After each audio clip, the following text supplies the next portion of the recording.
Et bonjour, je continue la lecture dans la Bible, dans Galates, chapitre 6, verset 1 à 18. Et c'est tout le chapitre. Et on finit le livre de Galates. Le thème, c'est ce qu'un homme aura semé, il le récoltera aussi. Pendant que nous en avons l'occasion, pratiquons le bien envers tous et en particulier envers nos proches dans la foi.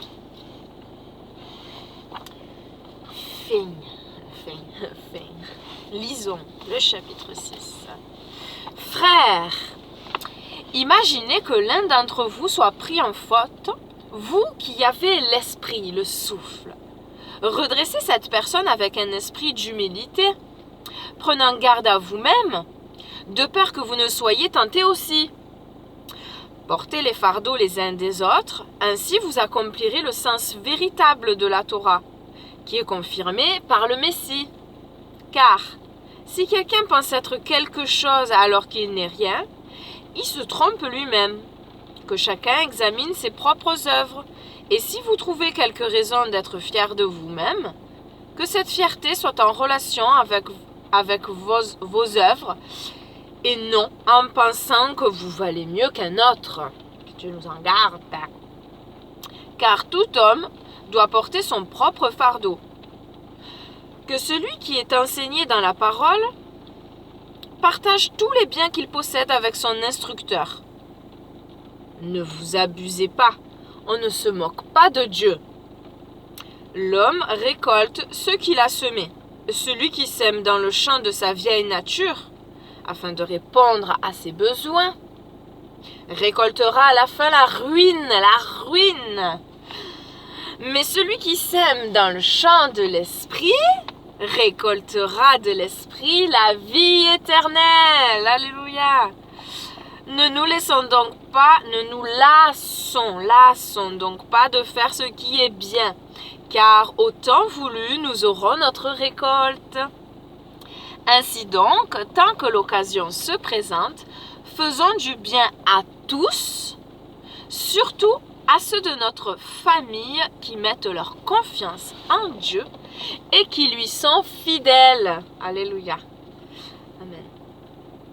Merci Seigneur. Venez avec quelle grande lettre, voyez avec quelle grande lettre je vous écris de ma propre main. Ce sont ceux qui cherchent à faire bonne figure, qui tentent de vous obliger à vous faire circoncire. La seule raison qui les pousse à faire cela, c'est d'éviter la persécution pour avoir prêché le supplice du Messie au poteau d'exécution. Car même ceux qui se font circoncire n'observent pas la Torah. Ils veulent seulement que vous vous fassiez circoncire pour pouvoir se vanter d'avoir réussi à vous imposer cette pratique. Quant à moi, que Dieu me garde de me glorifier de quoi que ce soit, sinon du poteau d'exécution. Amen. De notre Seigneur Yahushua le Messie, la croix. Par lui, le monde a été mis à mort au poteau pour moi, et par lui, j'ai été mis à mort au poteau pour le peuple. Car être circoncis ou ne pas l'être n'a aucune importance. Ce qui importe, c'est d'être une nouvelle création. Et à tous ceux qui conduisent leur vie selon cette règle, que le shalom et la miséricorde leur soient accordés, ainsi qu'à l'Israël de Dieu. Dorénavant, que personne ne me cause de tsouris,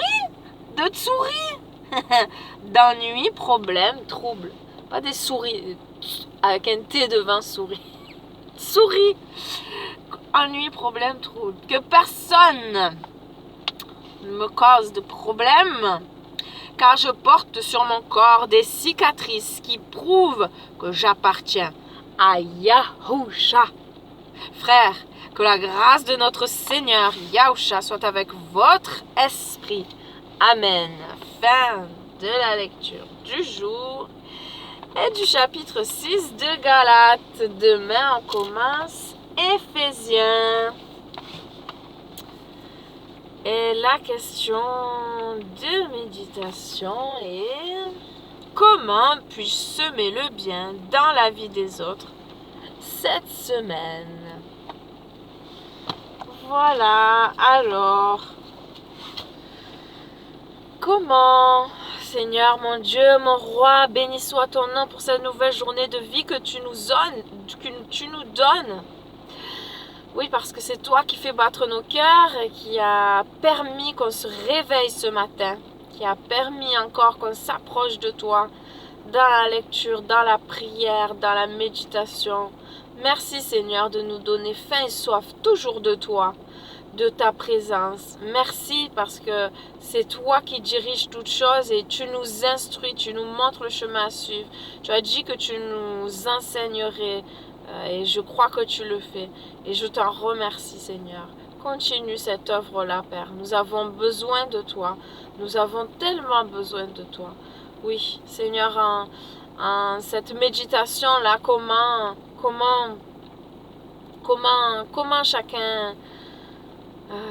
chacun peut aider, Seigneur. Je prie que vraiment on puisse tous le faire avec ce que toi tu nous donnes, parce que tout vient de toi, que ce soit au niveau terrestre, l'argent, Seigneur, et les forces physiques. Voilà, si on n'a pas d'argent, on a peut-être la force physique d'aider, et si on est malade, on a peut-être de l'argent. Comment on peut aider, Seigneur? Et aussi avec les dons spirituels, parce qu'on a une force spirituelle avec ce que toi tu nous donnes.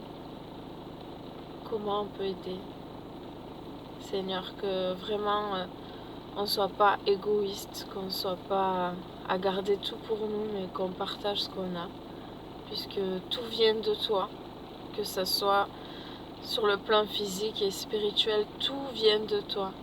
Qu'on puisse redonner ce que nous avons reçu, partager. La parole nous dit que celui qui avait plus, n'avait pas trop puisqu'il donnait, et celui qui manquait, ne manquait pas puisqu'il recevait des autres. Et voilà, et celui qui récolte